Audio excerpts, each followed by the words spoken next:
Inavayan Ituhima Tukao Kualan. Welcome to Ida See the World.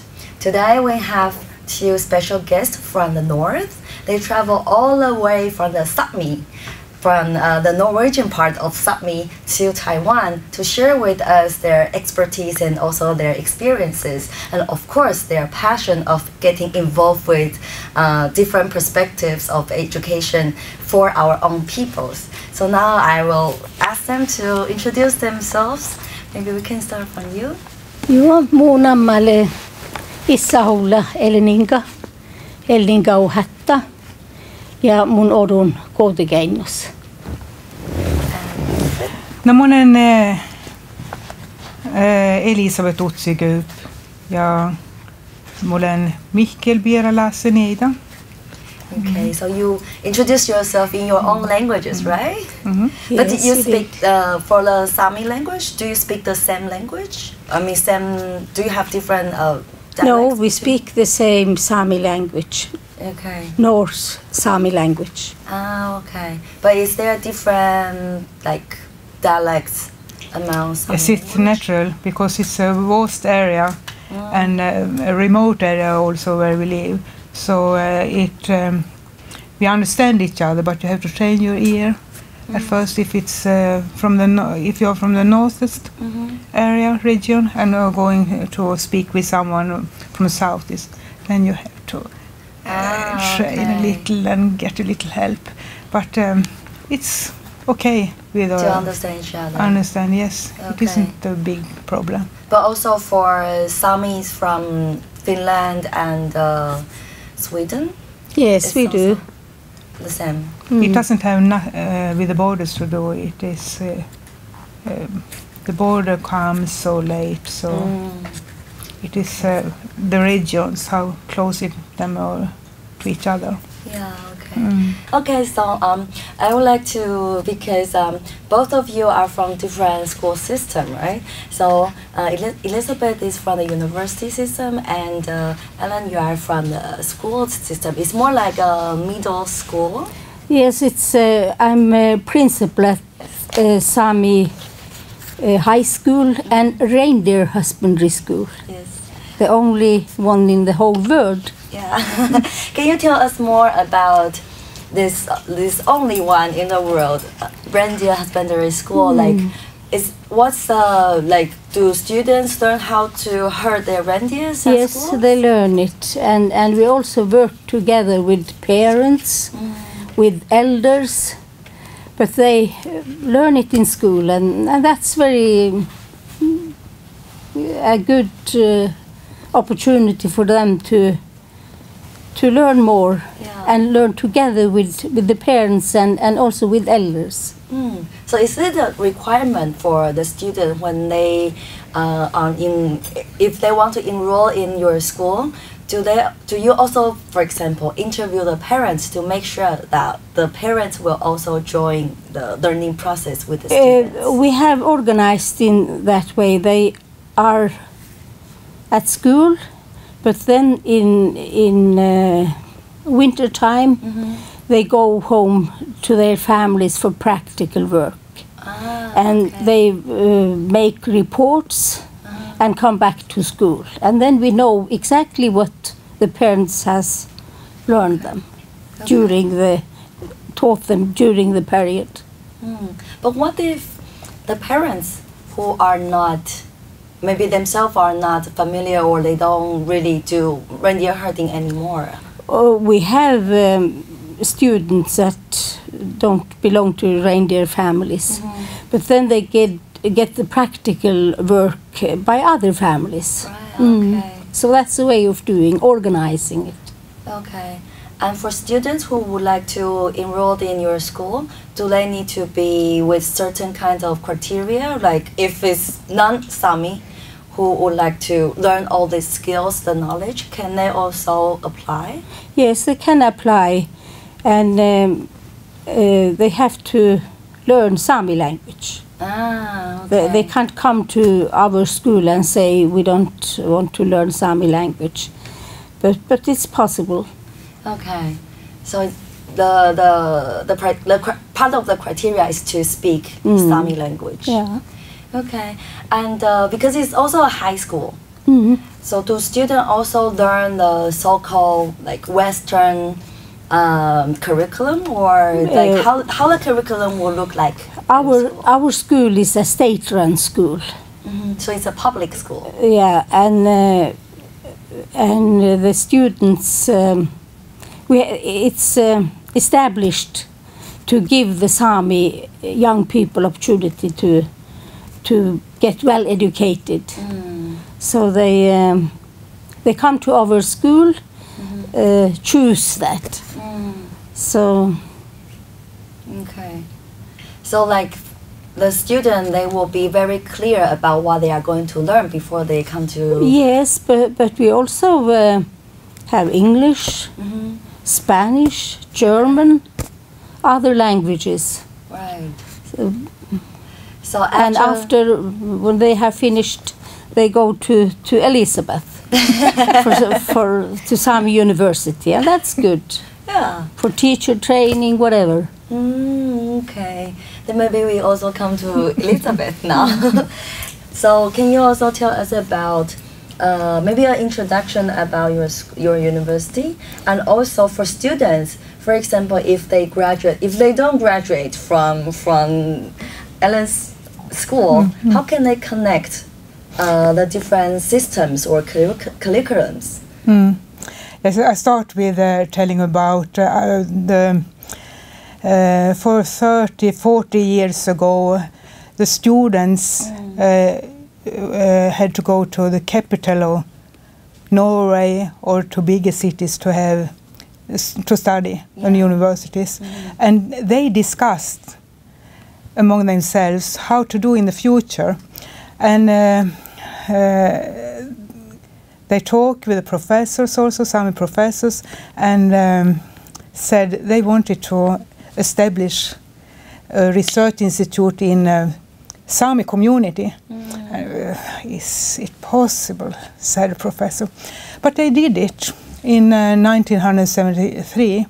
So it's located.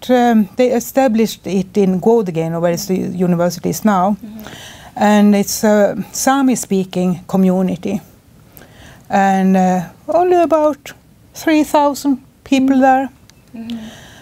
And 95% speak Sami language. Okay. Until now as well? Yeah. Yes. So, and 16 years after, then they decided some Sami academic staff in a bigger university who had responsibility for the Sami students that they wanted to start with a Sami high school, Sami university college. Yeah. So then they moved the department from a bigger place to Gårdegården. Okay. And it was for 30 years ago. So it was the right choice. And now the Sami Research Institute is merged to Sami University. And now we have the status of being Sami University of Applied Science. And we hope we can be in the future a Sami University, the highest status you can have. Okay. So also with the term applied science, because for a lot of people, when they think about indigenous education, they will think from the cultural perspective.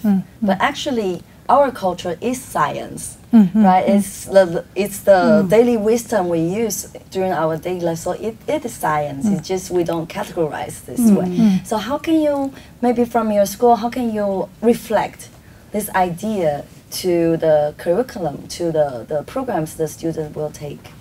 Yes, I think the most important is that the working language, the academic language is Sami language. Yeah. And when you, it is so much in the language, so it's rather naturally that you have the Sami perspective. If you would have speaking Norwegian or Sweden or Finnish, then it happens something. Then you have the main culture perspective. And when you are I think the Sami students are very safe, and they see that it's okay to take their home culture to the academic institution when we use the Sami language. And it's also like that it isn't all Sami people who speak Sami language, but we have introduction courses on the beginning level.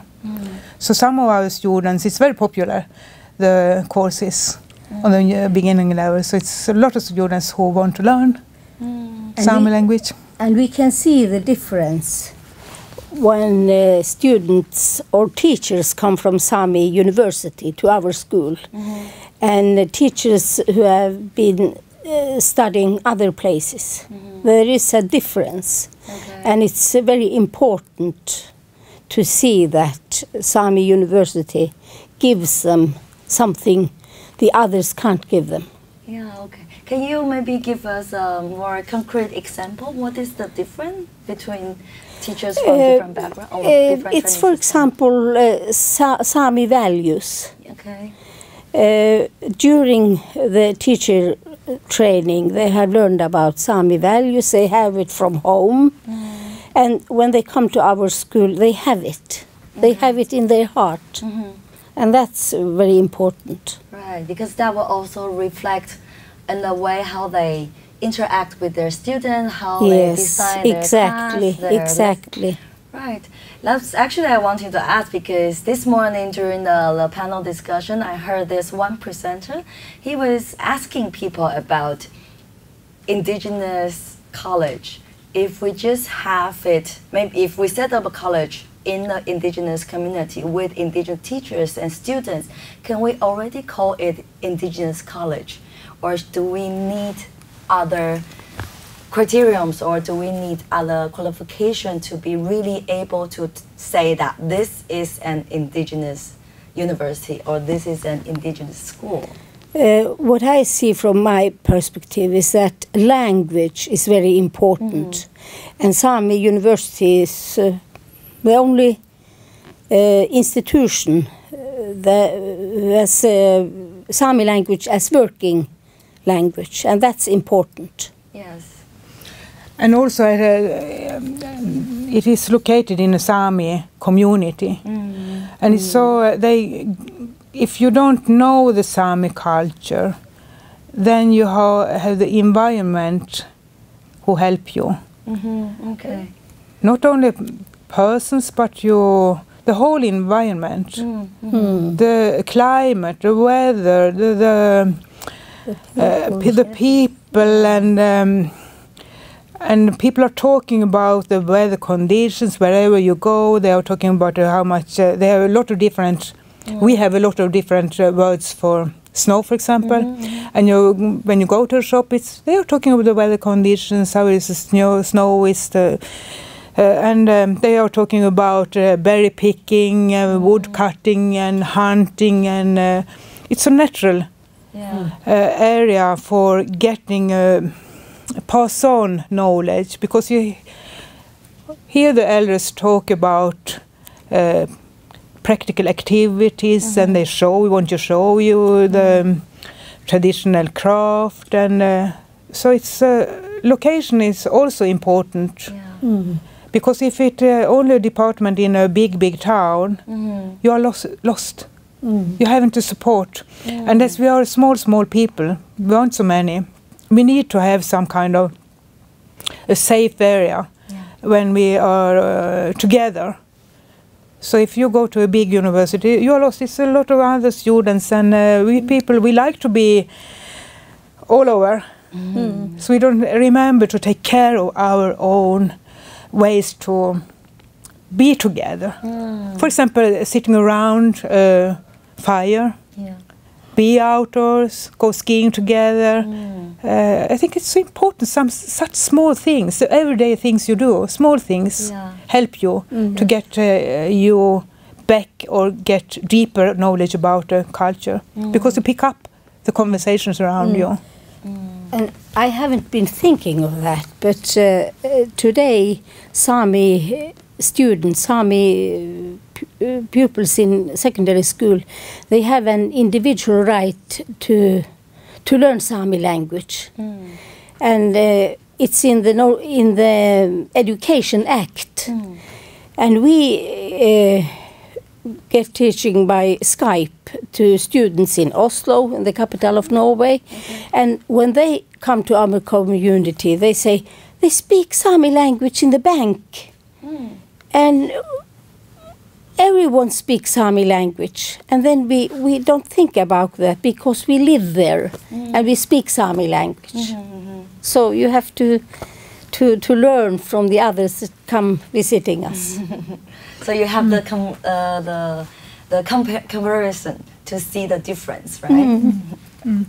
And also our academic staff and administration, they're Sami people, almost Sami people.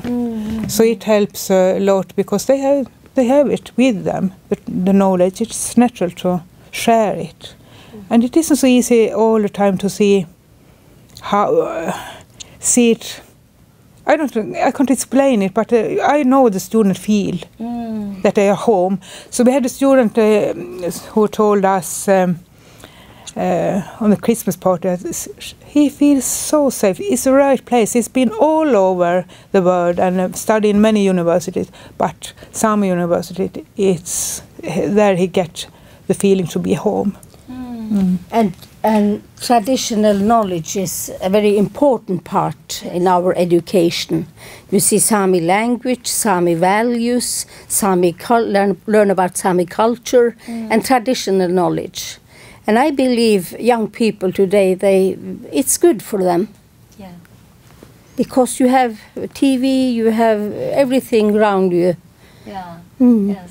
But just as you said, because that means when we are there, it's not only we go to school and learn from school, but we are learning from the whole environment, our daily lives, every part of our daily lives. We are learning the value of the Sami culture, the knowledge, and also the worldview as being a Sami person. That's something.